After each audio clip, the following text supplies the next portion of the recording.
All right, Oval fan. So I just finished last night's episode, season 5, episode 17, No Regrets. And honestly, I liked it. I mean, I went to bed pretty early last night, like at 7 something, and I woke up, it was past 12, but I didn't have any. And I mean, I had no DMs at all about the episode because typically I'll wake up or, I'll just not watch the episode, but I'll be awake. But at least around 10, 15 or so, people are like, hey, here's the trailer for next week. Here's the end credit promo, or they'll give like brief thoughts about the episode. I didn't get any DMs. I didn't see any tweets about it. The couple people I did ask about, the episode this morning, they were like, man, it was a snooze fest, or, I literally fell asleep after 15 minutes, so I just haven't watched it yet at all, or you haven't missed anything. I thought it was good. I mean, my score is a 7 out of 10, which might seem high. Even I was like, shouldn't it be a 5 or something? But no, I think this episode did a decent mix of, having a little bit of action and, setting up plot points for next week and having some interesting character moments. And I want to be completely honest here. At this point, I'm beginning to have Ruthless and the Oval separated as 2 different universes, just like how people talk about, hey, the writers and whatnot say Zatima and Sisters need to be their own separate universe or whatever. So the main point is the Dale scene where we get some backstory on him from Kyle. And unless Ruthless touches on this particular story beat, then yeah, I'm like, it's just a separate universe, and I'll just go with that. Also, I didn't do Ruthless reviews. I watched the episodes, but I'm like, bro, like the Lacey scene, and if you know what I'm talking about, I'm just like, this wasn't needed. I tried to give the show a chance, but I don't know. If you like the 3 episodes that dropped last week and you want me to talk about it, I guess if enough people in this video tell me, hey, do the review, I'll do it. But for me, I'm just like, I haven't been missing much. Okay, so let's jump into this episode. I barely have half a page of notes though, because I can do shorthand notes and have everything on this episode. So the sex was great. And oh yeah, you know how I love me some Simone, but my score and whatnot and my enjoyment of the episode is not based on this scene because of how she was dressed and whatnot. So just please keep that in mind. Yeah, apparently the sex was great. And Simone wants Bobby whenever she wants him because, he was like, yo, hey, we shouldn't have done this. Like, I was horny, you were horny. And it's like, no, this ain't no one and done. It's like, I just had an affair. I'm not this. No. When I want you, I'm going to have you, Bobby, baby. And it's funny because I know you're great. It's like, well, I wasn't in my A game. I was in my head. And it's like, well, I can't wait to see you in your A game. Bobby knows he wants it. And I ain't going to lie. I would too. Just saying. I ain't going to lie. But, when, because she actually gets a bit, grim talking about how, I can't wait to get back at my husband and I want him to I want to have him killed and whatnot. And Bobby's like, whoa now. So Simone, I ain't gonna lie. It's crazy because this takes me back to, when Max and Bobby were first interacting with the vice president, where he talked about, his plans to bring down Hunter and whatnot. But they're like, hey, I mean, look, it sounds all well and good because there are some real bags of poo. I'm trying to be, PG about this. And they need to be ejected from office, but let's be real here. Politicians have agendas, and true, some may be better than others, but that doesn't mean, there aren't other Hunters or Victorias or Donalds out there. So if we help you eject the Franklin administration, how do we know that you won't be even worse? Oh no, don't worry. It's like, look, yeah, politicians, we all have our agendas, and I certainly have mine, but trust and believe we actually care about the country and we want to make things work around here. Now you have Bobby who slept with Simone, and it's like, what's that saying? You don't know somebody until you live with them.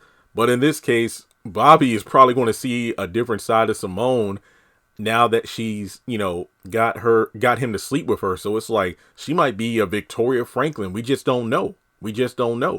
So when Bobby goes downstairs, Max is there to just just chew him out about the entire situation. Like, look, you keep freaking around with these women, with these men who will, husbands who will eventually kill you. And, it's literally just the old man, spat between these two. Max just, chewing out Bobby, and rightfully so. Then he goes right back to the White House. So from there, we have Simone coming downstairs, and she literally says, well, the episode title, Bobby, I have no regrets about what we just did. And there's something, before we stop by the White House, I need to make another stop without the motorcade so we can meet with my team. I think Cal and Desiree, basically, the people working on her side behind the scenes to get evidence to bring down the administration. So Bobby's like, well, we got to hide in the trunk. In the trunk. And I thought that was pretty funny, the way that she reacted to it. It reminded me of the haves and the have-nots when, after going to the White House with Charles and being seen on television, a bunch of people came out of the woodworks exposing Candace, like, yo, she's a prostitute, a manipulator, this, that, and the third. And when Charles saw that, this bad press was damaging his reputation, Oliver and his team, got Candace and like stuffed her in the back of a trunk and drove her to the airport. So it was something to that effect there. Okay. We go over to Donald, who goes up to the residency to see Hunter, and he has a brief standoff with Isaac because, he's the chief of staff. He doesn't answer to anybody, but he's unaware that, Hunter has, a new staff who is doing his bidding. So Isaac goes to check to see if Hunter authorized his visit, and he goes in, and just Hunter interrogates him and basically says, I don't trust you. You were working with Victoria in order to take me out. And, he fires Donald. And it's kind of funny because, remember, originally when Eli got sworn in, he told Donald to take a leave of absence. Your services are no longer required. So basically, until Hunter was back in office, Donald was pretty much, out of his position. And the only reason he just kept coming back to the White House was because Victoria would call and, just order him to come back and fix things. So now, from the horse's mouth, he is told he is fired. And from there, he's like, look, Donald, we already arrested the first lady. Then, once I get my strength back, we're going after the vice president. And once we do, we're coming after you. So Donald just can't believe what's going on. It's like, you can't do that. Are you telling me what I can and can't do? You shouldn't do that. I have been on your side. I've had your back. And look, even though we know Donald, Kyle, Victoria, they've been working behind Hunter's back, Hunter can't deny how much crap Donald and the others have covered up for him. So if not for Donald, Hunter probably would have been taken out, either, killed or removed from office, if not for Donald. But for right now, he can't see that given his current position. So Donald is like desperate. Hey, what if I go down to the bunker and you can have audio on me, a wire, or even a video footage or whatnot, so I can go down there and talk to her and get information. That way, I can prove that I'm on your side. And Hunter rightfully calls out, actually, no, that won't prove anything, because you knowing that I don't trust you now, and then if you go down there, you're going to know what to say and not to say to make it appear like I can trust you. So when he refuses to leave, Isaac tases him, which, we thought was a gun, but actually not. That's the second time the damn previews done tricked me, because at first, like, yo, is Isaac poisoning the tea that Priscilla's bringing to Hunter? Oh, wait, no, he's taste testing it. Wait, is he going to shoot Donald? Oh, wait, that's a stun gun. Okay, my bad. So from there, a couple of agents come in. Hunter has the scheme of, you know what? I think Donald actually had a good idea about going down there to talk with Victoria. So, put him in his office. Can you imagine? Like, imagine you just got tased. I don't know. Let's say you're just getting out of your vehicle in the parking lot at your job. Out of nowhere, you just get tased. And then the next time you come to, you're sitting at your desk like, what the heck just happened? Dang, that's crazy. So Hunter wants Donald placed in his office. And he's like, okay, can we get audio and video from the bunker to kind of, see and know everything that's going on there? Yeah, we can make that happen. Good. So what we'll do is Donald won't know about that. So we're going to put him in his office like everything's normal, and we'll see what his next move is. Now that he knows Victoria's in the bunker, he's probably going to go down there. And because that Donald kind of gave himself away. He had a bit of concern in his voice, like in the bunker, as in, wait, so you care that she's in the bunker because she's your ally. Now that she's locked up, you're nervous about what's going to happen to you, so you'll say or do anything to save your skin. Okay. So Donald eventually comes to, and he's obviously sore. He calls Alan to give him some aspirin, or call the White House doctor. He's like, oh, sorry, sir. I got orders from the president not to allow access to you to the White House doctors and whatnot. And I feel like this is karma for after when Lily got shot. What was this, at the end of season 3, when I'm like, yeah, Lily became a redundant character after this. When Lily got shot, and then in season 4, Donald refused to give her like proper medical treatment and even pain pills. So like even when she was operated on to get the bullet out, I think that she was like strapped to the gurney and wasn't allowed any kind of pain meds. So she just had to suffer while she was having the bullet removed. And she was begging this guy to give her like any sort of relief. And I think like Donald had like the best pain meds, to the point where the doctor said like, hey, you shouldn't take too many of those, like they are strong. And I think he eventually gave Lily one, but remember, that's when she made her way to the hospital to get proper medical treatment, then met Officer what was his name, Heller or whatever, and then that led to what happened to him. But yeah, this is just karma, and I love it. I mean, Donald is getting what's been coming to him. So he just tells Alan to contact Kyle and get him to the White House immediately. So from there, we have, oh yes, Kyle, who is at Alan's apartment, and he's talking with, I guess he just broke in or something, because Dale just seems to come out of the bedroom or bathroom or whatever, and Kyle's just chilling on the couch. And he gives us a backstory about Dale we didn't know before. Apparently Dale, after he, left home, after, the falling out with his parents, probably about his sexuality and whatnot, he needed help, and some sort of pimp drug dealer found him and then made him a prostitute. And, apparently he got beaten up pretty badly, saying that, look, if you ever try to run or something from me, I'm going to kill you. But Dale eventually made his way to DC, and Kyle is basically threatening. Kyle at first seemed to care, like, look, I know everything you've been through, and this guy was awful. Not as awful as you, because at least he didn't get me shot.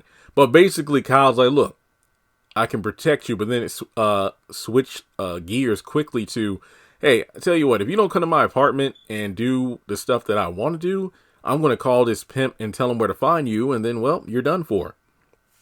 So that's pretty messed up. And it goes back to what I said about being potentially separate universes, because to my knowledge, Dale still has not left Rockwell, Virginia, and Ruthless, because at first I thought it was like maybe the compound just kept trying to get him to be a recruit, or maybe he just did have a falling out with his parents, but his parents are dead, and they were killed like in season 2, if I'm not mistaken, by Lacey and Paula. So I don't really know what the heck is going on with that.